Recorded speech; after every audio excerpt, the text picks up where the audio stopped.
요한복음 3장 9절부터 21절까지 읽겠습니다. 신약성경 146페이지, 신약성경 146페이지, 요한복음 3장 9절부터 21절까지 제가 읽겠습니다.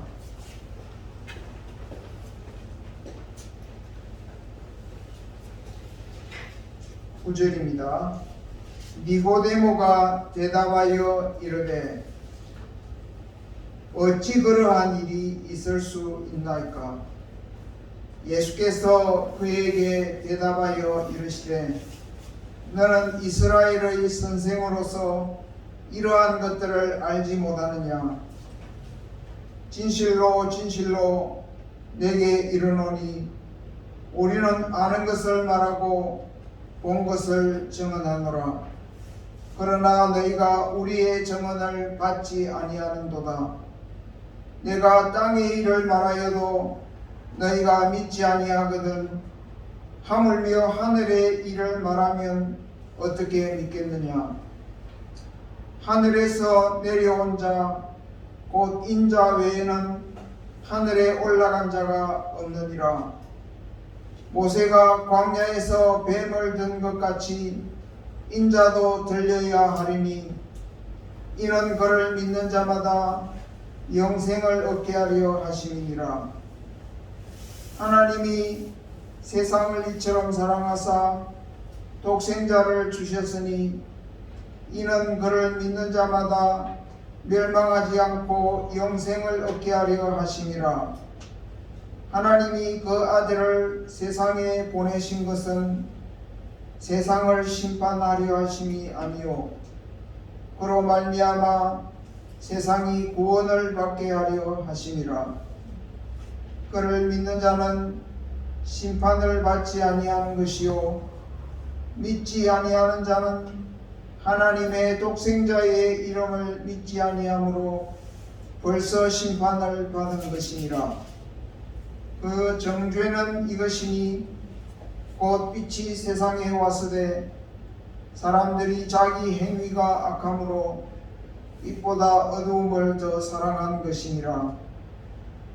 악을 행하는 자마다 빛을 미워하여 빛으로 오지 아니하나니 이는 그 행위가 드러날까 하며 진리를 따르는 자는 빛으로 오나니 이는 그 행위가 하나님 안에서 행한 것임을 나타내려 함이라 하시니라.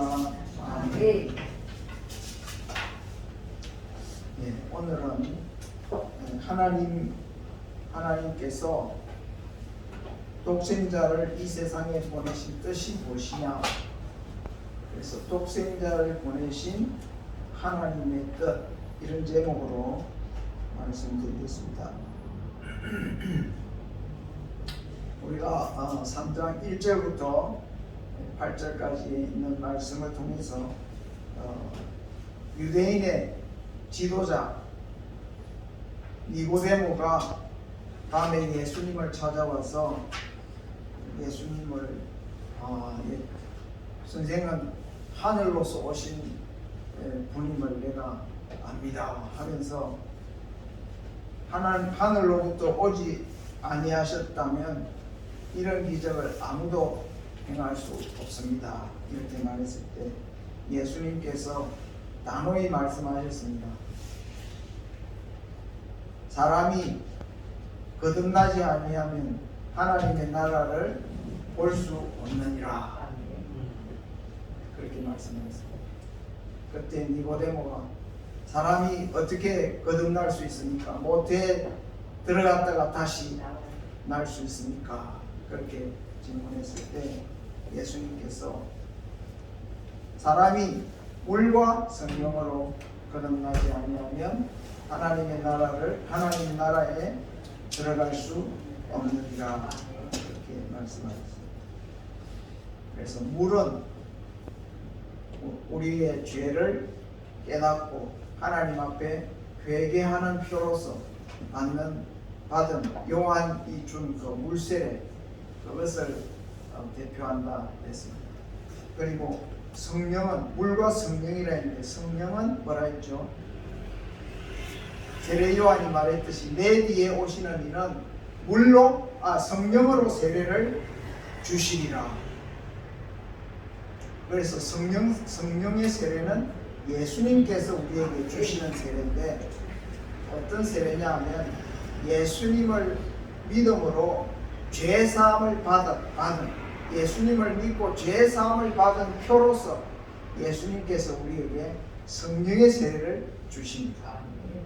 우리의 영혼을 깨끗하게 하시고 하나님 앞에 거룩하게 하셔서 그의 거룩하신 영 성령께서 우리에게 오셔서 우리와 함께 하시는 이 놀라운 일을 성령의 세례라 하는데, 그래서 예수님을 믿고 죄사함을 받으면 성령의 세례를 받습니다.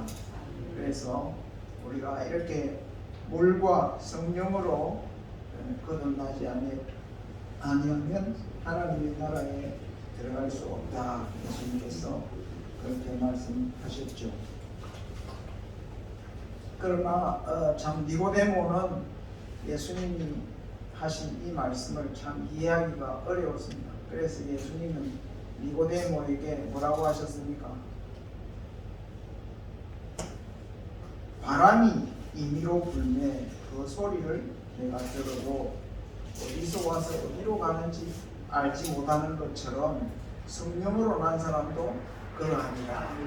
바람에 비유해서 성령으로 난 사람도, 내가 성령으로 났다 해서 어떻게 특별히 다른 사람에게 달리 보이고 이런 것이 아니라, 성령이 너에게 오시면 내가 바람 소리를 듣고 또 바람이 스쳐 지나갈 때 나무잎이 흔들리고 네가 바람이 부는 그 느낌을 느끼듯이 성령이 너와 함께 하시면, 성령이 너와 함께 계신다는 것을 너의 생활 속에서, 너의 생각 속에서, 너의 느낌 속에서 성령이 함께 계신다는 것을 알게 될 것이다.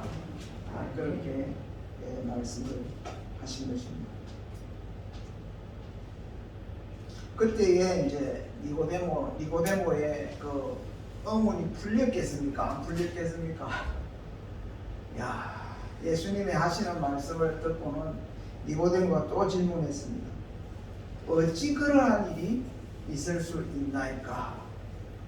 니고데모는 유대인의 선생이라 하면서도 예수님께서 이렇게 하신 말씀을 이렇게 잘 이해하지를 못했습니다. 왜 니고데모는 이해하지 못했을까요?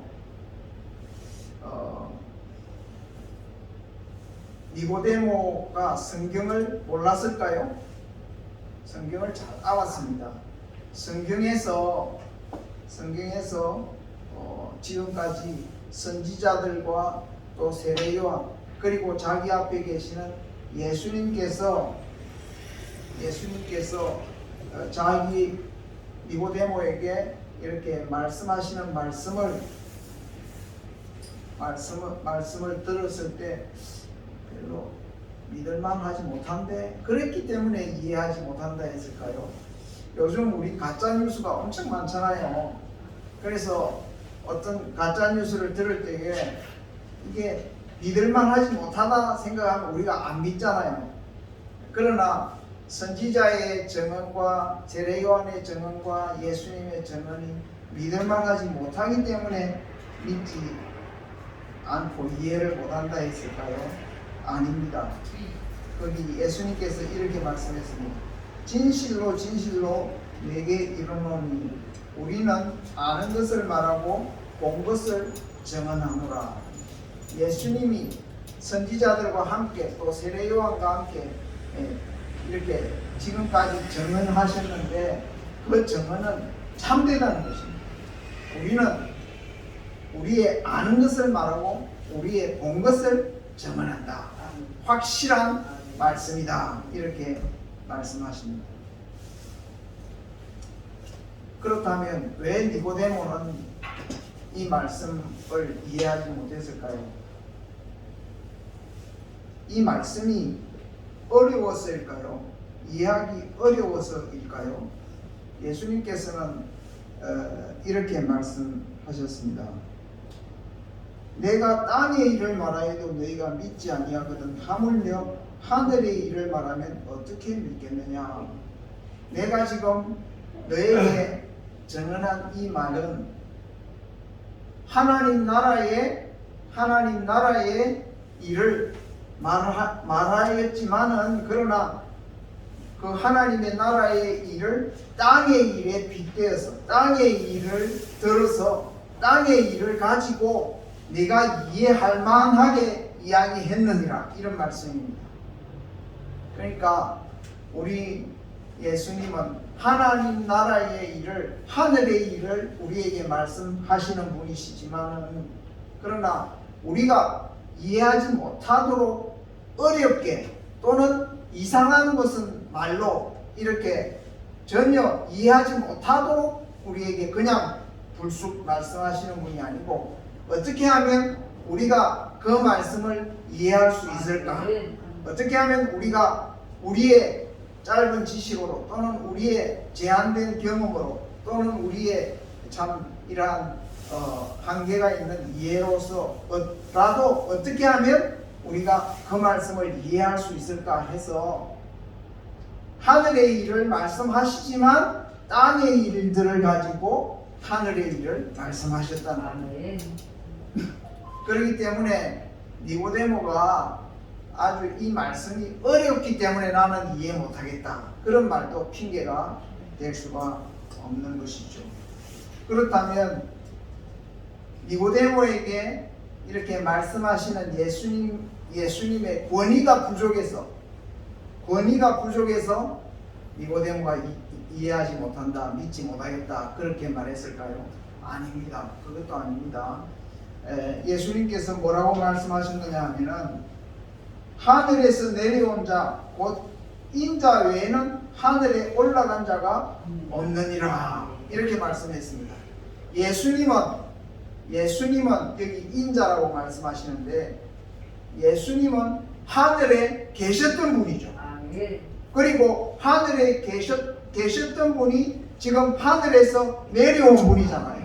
그렇기 때문에 예수님만큼 하늘에 대한 일을 우리에게 말할 수 있는 권위를 가진 분이 이 세상에 없는 것이죠. 우리가 지금 누가 갑자기 나타나가지고 북한군이 쳐들어왔다 이러면 우리가 믿겠습니까? 에? 우리가 안 믿죠. 왜냐하면 그 사람은 지금 영 허황된 이야기를 하는 것이죠. 아무 권위가 없죠. 그런데 대통령이 딱 마이크에 텔레비전에 나와가지고 지금 새벽 5시를 기해서 북한에서 북한 군대가 우리를 침략했습니다, 이러면 우리가 믿겠습니까? 대통령이 이야기하는데 믿죠. 그와 마찬가지로 하늘의 일을 우리에게 말씀하시는 분이 누구냐 하면 이 땅만 아시는 분이 아니고 하늘에 계셨던 분이고 태초부터 하나님 아버지와 함께 계셨던 분이고 또 그분이 사람이 되셔서 우리 가운데 오셔가지고 우리의 형편과 우리의 생각과 우리의 모든 이러한 생각을 아시고 거기에 맞춰가지고 딱 알맞게 우리에게 이렇게 이야기해 줄 수 있는 분이 누굽니까? 예수님이라는 거예요. 이 예수님은 정말 하늘나라의 일을 우리에게 말할 수 있는 절대적이고도 유일한 권위를 가지신 분이 예수님이라는 거예요.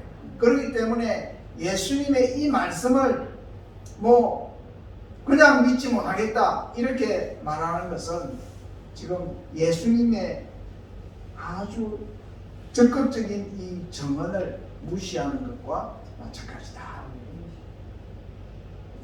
그러나 예수님은 지금 여기서 예수님의 말씀을 이해하지 못하고 받아들이지 못하는 니고데모를 타닥이만 하지 아니하시고 예수님께서는 더 적극적으로 앞으로 예수님 자신에게 일어날 어떤 큰 일을 미리 예고하셨습니다. 그것은 뭐냐면 14절에 있는 말씀인데, 모세가 광야에서 뱀을 든 것 같이 인자도 들려야 하리니, 이렇게 말씀했습니다. 이게 뜬금없는 이야기 같아도 굉장히 배경이 있는 말씀이에요. 유대인들은 선지자들 중에서 누구를 가장 크게 여겼느냐 하면은 모세를 가장 크게 여겼습니다. 왜냐하면 모세는 하나님으로부터 율법을 받아서 이스라엘 사람들에게 전해준 선지자 중에 선지자였습니다. 그래서 하나님 예수님께서 모세에 대한 이야기를 하시면서 모세가 광야에서 뱀을 든 것 같이, 이게 무슨 말이냐 하면은 이스라엘 백성들이 애굽에서 이렇게 나와가지고 그 광야를 다녔습니다. 하나님께서 바로 약속의 땅 가나안으로 인도하지 아니하시고 그 참 메마른 광야 길을 그 많은 사람들이 이렇게 다니도록 하셨습니다. 그러니까 사람들이 얼마나 힘들었을까요? 그래서 그 광야의 길이 힘들고 험해서 그 이스라엘 백성들이 모세에게 원망을 했습니다. 어찌하여 우리를 애굽에서 이렇게 불러내어 가지고 이 광야에서 죽게 하느냐, 우리를 차라리 우리를 그냥 애굽에 두었더라면 차라리 그게 나았겠다 하면서 그 애굽에서 홍해를 건너서 기적으로 이렇게 나오게 하셨던 하나님을 원망하는 이러한 엄청난 불평을 했던 것이죠. 그때 하나님께서 그 이스라엘 백성들의 그 원망과 불평에 대해서 노여워하셔서 이스라엘 백성들에게 광야에서 불뱀을 풀어 보냈어요. 그래가지고 그 불뱀에 물린 사람은 그 독이 퍼져서 죽는 이러한 일들이 일어나게 되었습니다.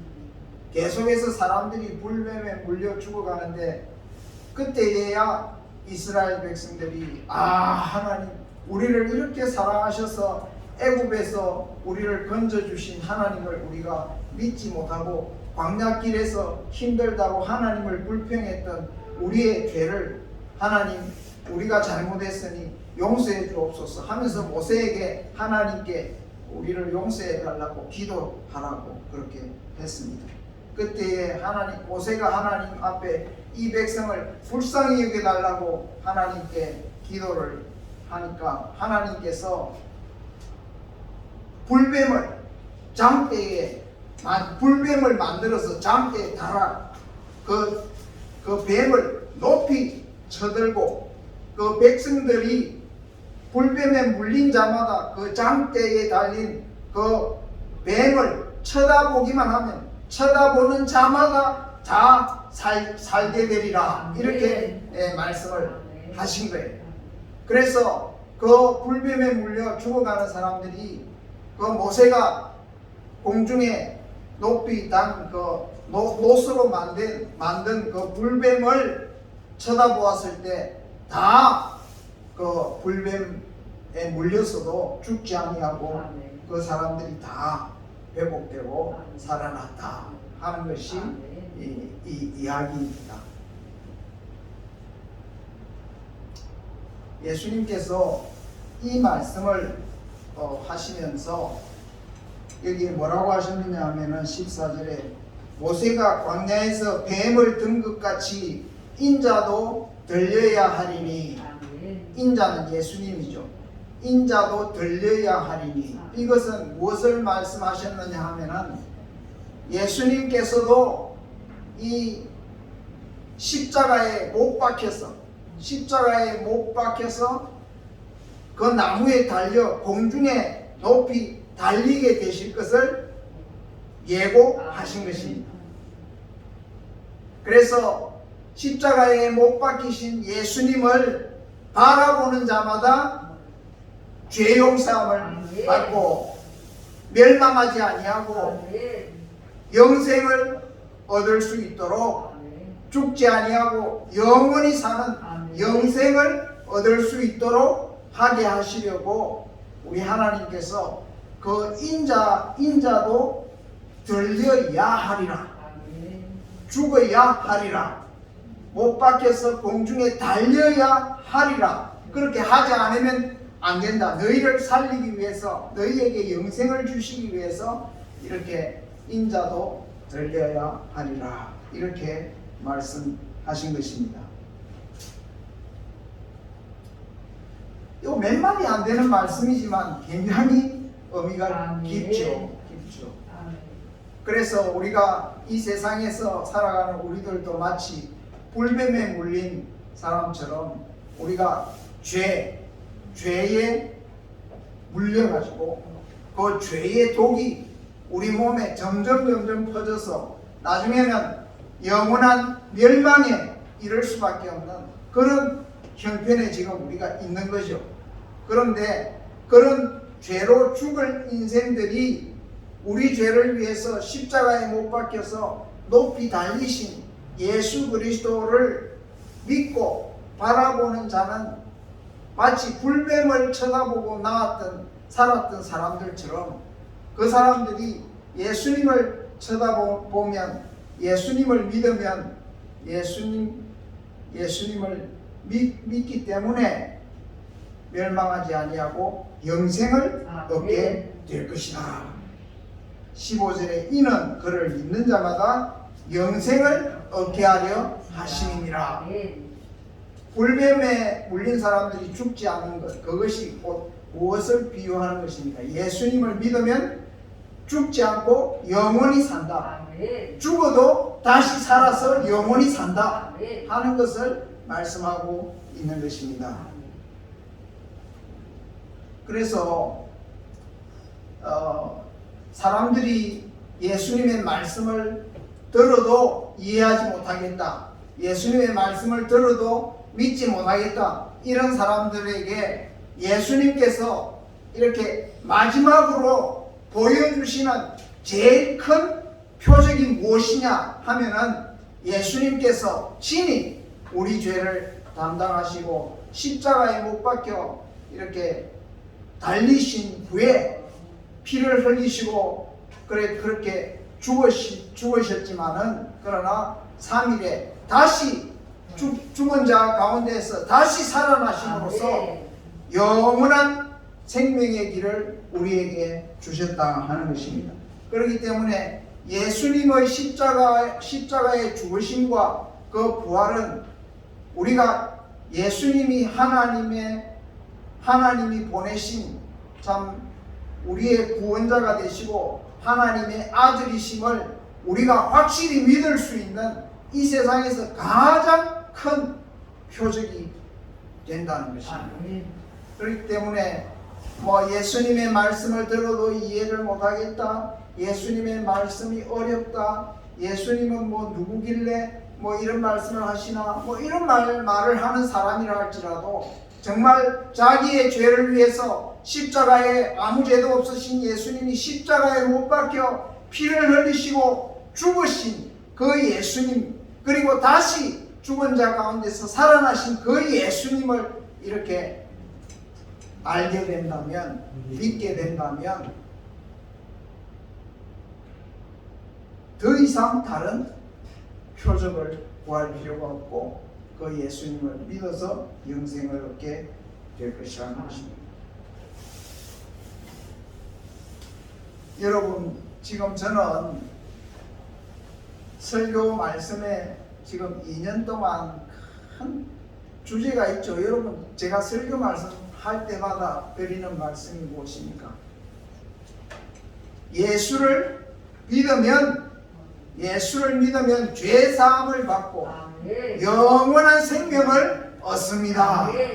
이게 제가 지금까지 성경 말씀, 이 말씀, 저 말씀, 이 말씀, 저 말씀을 통해서 계속해서 드린 말씀입니다. 성경에서 우리 예수님은 분명히 우리 죄를 위해서 십자가에 못 박혀 죽으셨고 제3일에 죽은 자 가운데서 다시 살아나셨습니다.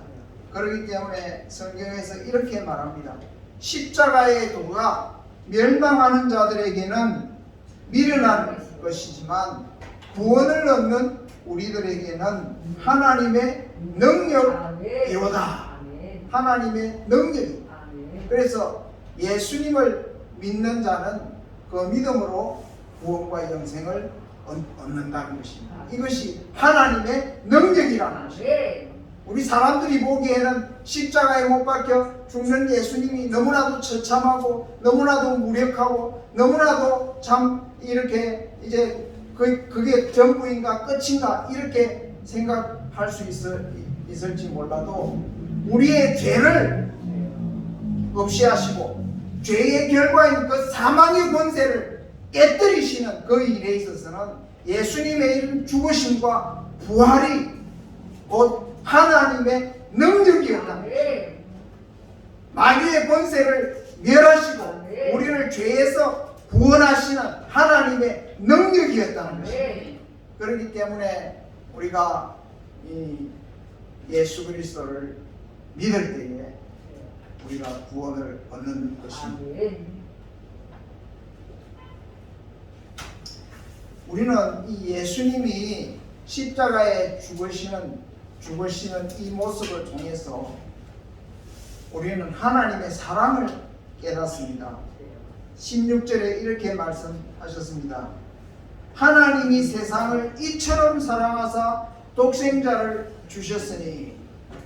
예수님이 왜 십자가에 못 박혀 죽어야만 했습니까? 그것은 죄인인 우리를 멸망시키려 하지 아니하시고 그 우리를 죄에서 구원하시고 우리에게 영생을 주려 하시는 하나님 아버지의 극진하신 사랑 때문에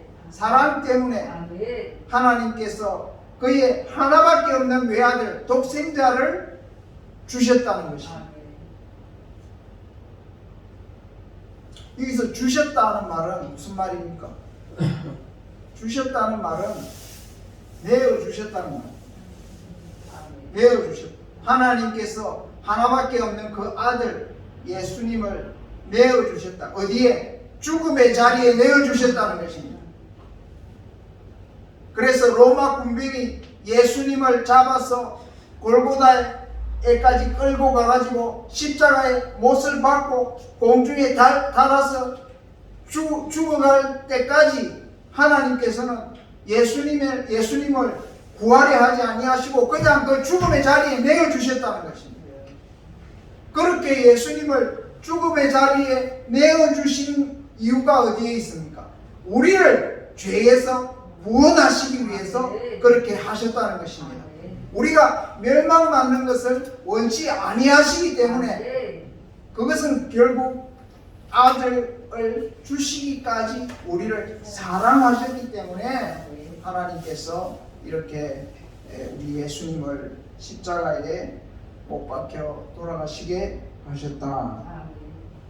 그래서 이 세상에 사랑이 바로 여기 있다 하면서 요한일서 4장 7절에 이렇게 말씀하고 있습니다. 요한일서 4장 7절에 이렇게 말씀합니다. 사랑하는 자들아 우리가 서로 사랑하자.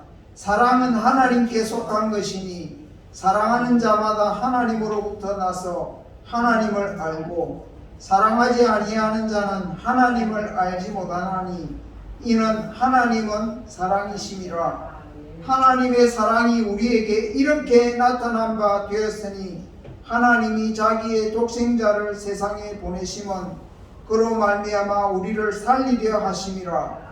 사랑은 여기 있으니 우리가 하나님을 사랑한 것이 아니요 하나님이 우리를 사랑하사 우리 죄를 속하기 위하여 화목 제물로 그 아들을 보내셨으니라. 사랑하는 자들아 하나님이 이같이 우리를 사랑하셨은즉 우리도 서로 사랑하는 것이 마땅하도다. 아멘.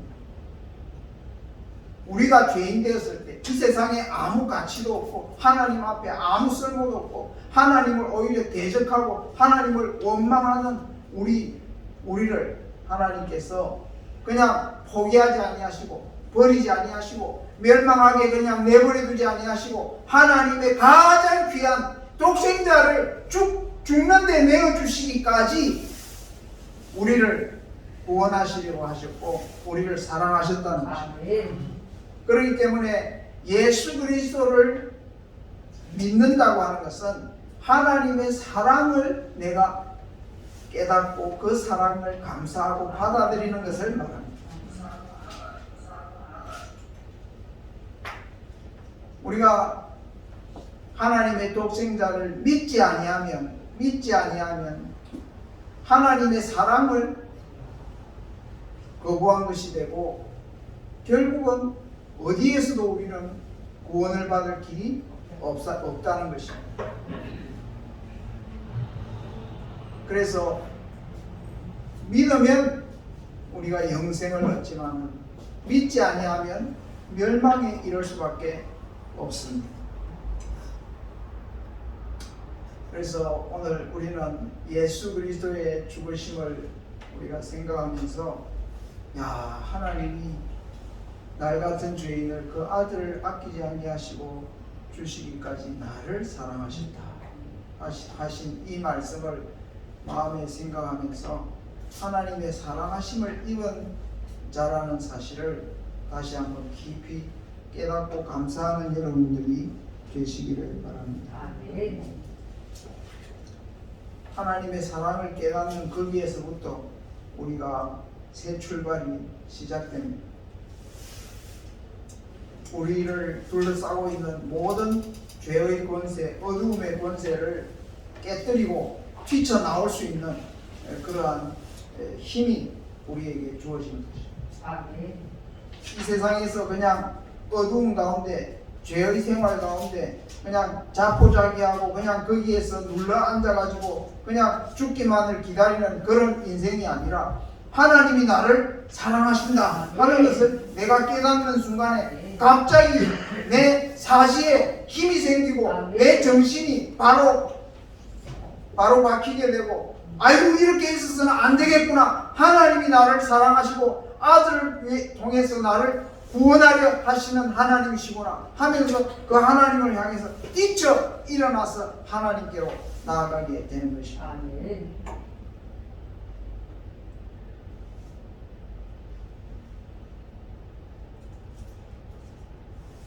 그래서 하나님이 그 아들을 이 세상에 보내신 뜻이 어디에 있습니까? 우리를 죄에서 그냥 멸망받게 하려고 그 죄에 빠져있는 우리를 너 잘못됐다 하면서 막 심판해가지고 형벌을 내리시기 위해서 예수님을 보내셨습니까? 그게 아니라 하나님이 그 아들을 세상에 보내신 것은 우리를 심판하려 하심이 아니라 뭐라고요? 우리를 구원하려 하심. 그렇기 때문에 지금은 어떤 때입니까? 구원의 날. 예수님을 믿으면 구원을 받습니다. 그러나 끝까지 예수님을 믿지 아니하면 심판의 날이 올 것입니다. 믿지 아니하는 것 자체가 이미 하나님의 심판 아래 있다. 하나님의 심판 아래 있다 말씀하십니다. 그러나 우리가 예수님을 믿으면 이제는 구원을 얻는다. 그래서 우리가 하나님의 사랑을 깨달아야 할 뿐 아니라 하나님의 뜻을 바로 깨달아야 합니다. 하나님이 왜 그 아들을 세상에 보내셨을까? 왜 나를 멸망시키려 하심이 아니고 나를 구원하시기 위해서 하나님이 그 아들을 세상에 보내셨다는 것입니다. 그렇기 때문에 예수님께로 나오지 아니하는 자는 왜 예수님을 믿고 하나님께 그 예수님께로 나와서 예수님을 믿지 아니하느냐 하는 데 대해서 이 요한복음 3장 18절 이하에서 말씀하고 있는데,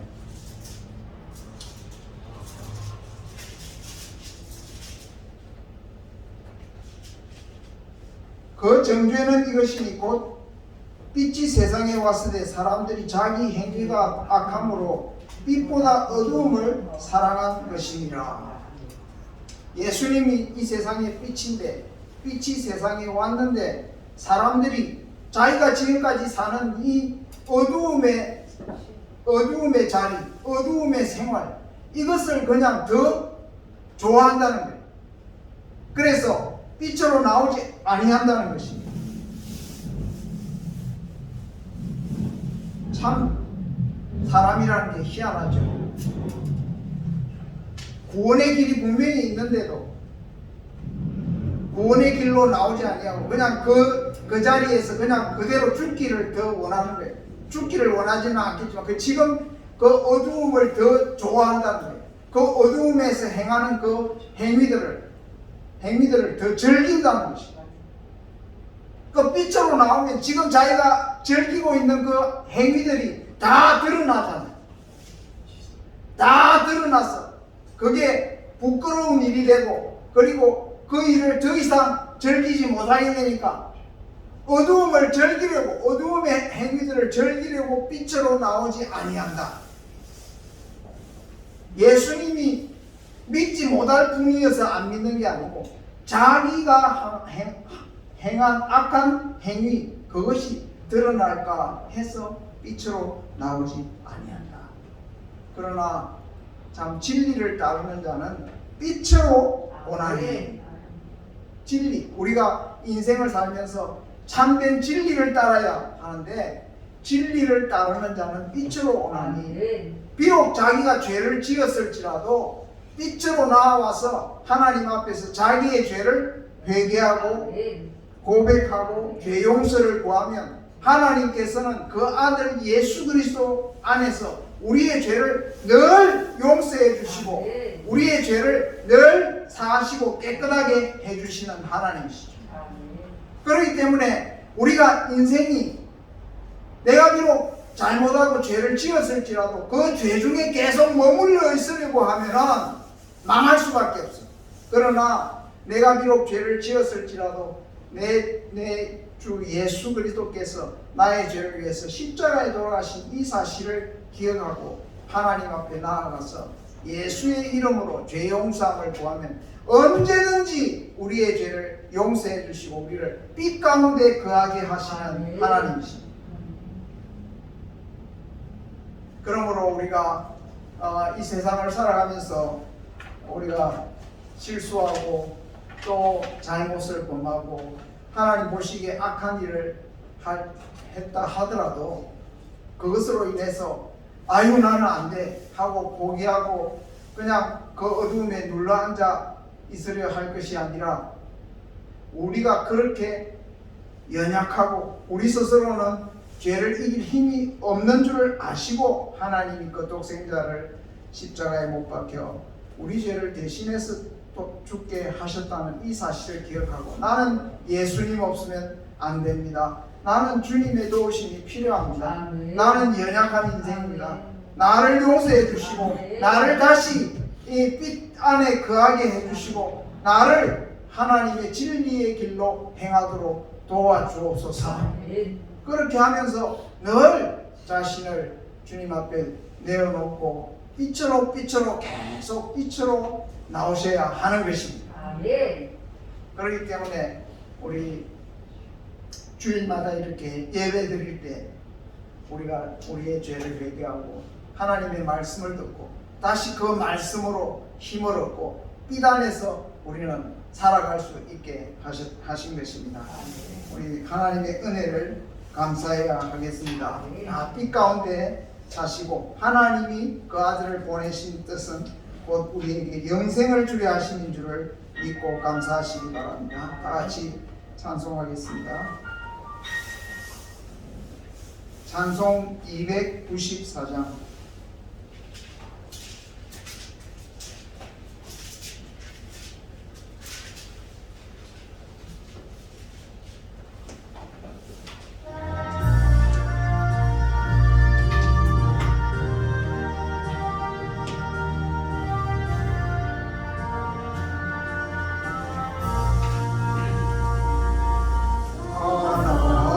하나님은 왜 아들을 주시니